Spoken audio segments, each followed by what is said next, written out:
Time will come when, with elation,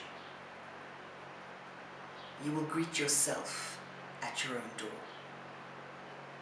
in your own mirror, and each of you will smile at the other's welcome and say, "Sit here, eat." You will love again the stranger who was yourself. Give wine, give bread, give your heart back to itself, to the stranger who has loved you all your life, who you've ignored for another, who knows you by heart.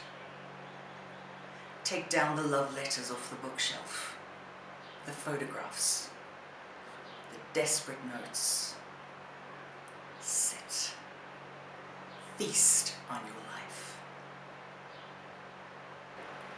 I'm not gonna lie, folks, this one was hard.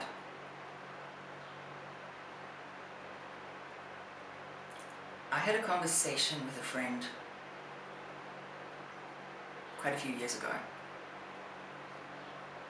and she was angry and deeply hurt. And she said, "I love my son. I live for him. I will kill for him. I will die for him. There is nothing I will not do for him." And who are these people to tell me that I don't know how to love my son because I hate myself?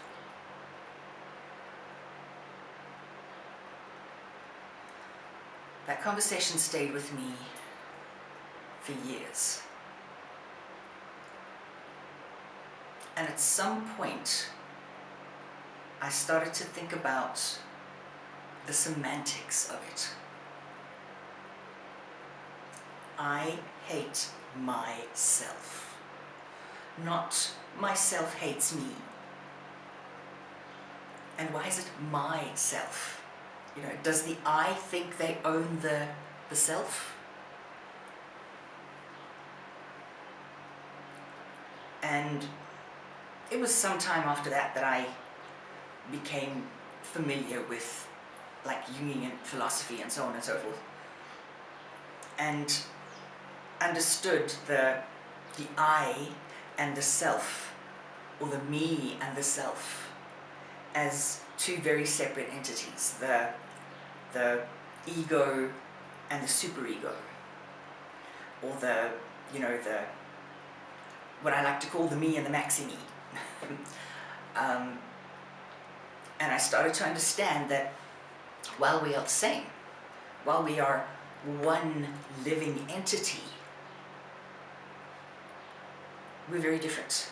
And the me that consciously interacts with the real world in real time during my conscious hours is not the same as self, or, you know, superego. And that self has a very different agenda to me. And it kind of started me thinking about, what did self ever do to me that I would hate self? And I think it's because self, unlike me, is unscarred, unblemished. Self loves without reserve. Self speaks her mind. And I think when I take me and self and put them in the same room, the sense of cognitive dissonance makes it hard for us to be together.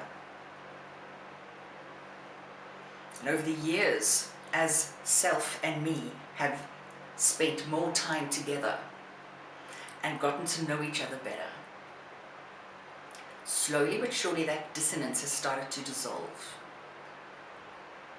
And now I find that